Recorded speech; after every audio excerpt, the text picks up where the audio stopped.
al Congreso de los Diputados. Es un placer para este grupo poder interlocucionar con usted sobre temas que son de una importancia extraordinaria en los tiempos que nos ocupan. Pero la verdad queríamos indicar que nosotros no compartimos el escenario tan halagüeño que por parte del vicepresidente se ha explicitado y creemos sinceramente, con enorme pesar, que la Europa que vivimos desde luego se siente muy alejada de ese mundo idílico que parece que se quiso relatar aquí, incluso que esa Europa se ha convertido para una parte sustancial de los ciudadanos y las ciudadanas europeas en una auténtica pesadilla.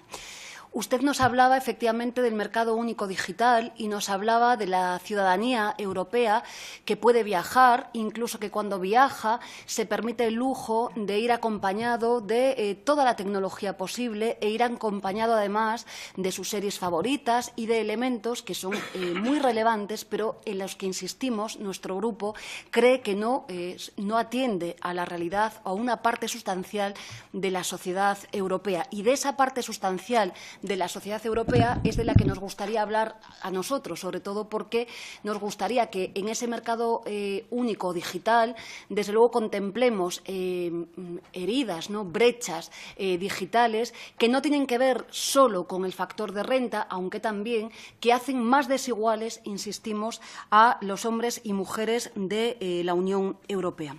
Y sobre todo en tres elementos de centralidad de los que podríamos, digamos, centrar lo que tiene que ver con el mercado único digital, que era el primero de ellos sobre el que usted se centró, que sería el acceso online a los consumidores de bienes y servicios. Creo que sustancialmente usted se ocupó de esta materia.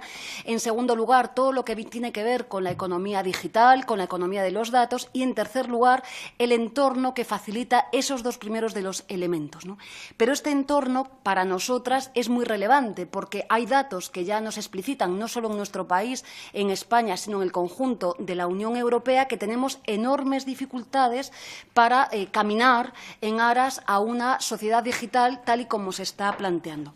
Por empezar, por ejemplo, con elementos que tienen que ver con el Eurobarómetro, por ejemplo, el 70% de los ciudadanos y ciudadanas europeas desconfían profundamente de esta economía de los datos, incluso dicen que temen por lo que las grandes operadoras que acumulan, que poseen los datos, pues lo que puedan hacer con estos datos, es decir, que utilicen los datos para fines muy distintos de lo que tienen en origen.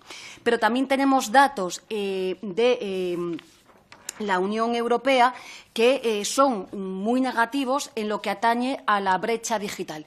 Por hablar claro, en nuestro país el 30% de las entidades de población carecen o están en zonas de exclusión digital, pero si le hablo de mi país, que es Galicia, el 60% de mi país está afecto a zonas de exclusión digital, y el 30%, y lo que tiene que ver con los núcleos rurales, el 60% de los mismos están alejados de esta posibilidad. Por tanto, como señala el Eurobarómetro, la mayoría de los ciudadanos y ciudadanas europeos nos dicen que efectivamente hablar de mercado único digital con este panorama es harto complicado, por no decir casi imposible.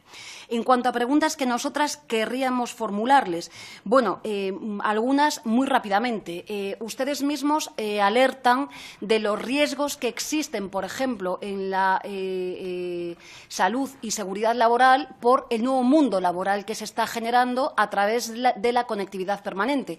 Nos gustaría conocer cuáles son las medidas que tienen previstas para cambiar esta realidad. En segundo lugar, el sesgo o la brecha de género.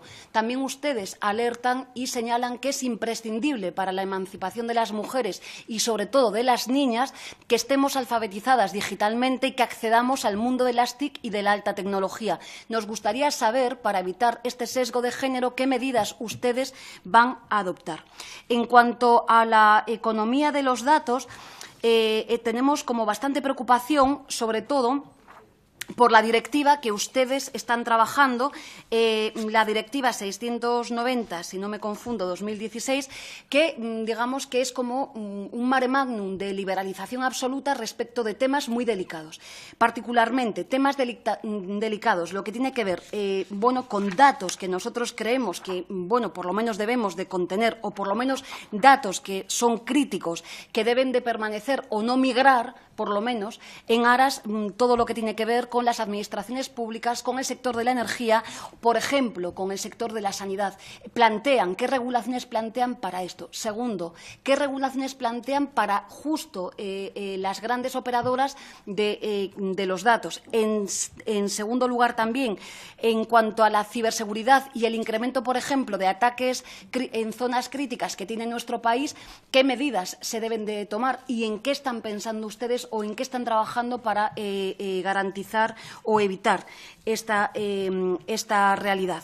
Y, bueno, todo lo que tiene que ver con las medidas que garanticen la privacidad, en un mundo, bueno, que es complicado. Y termino ya.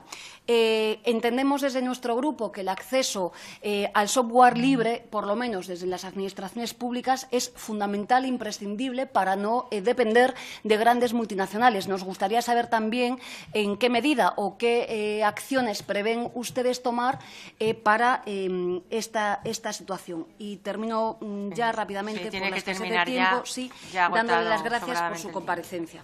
Muy bien, muchísimas gracias.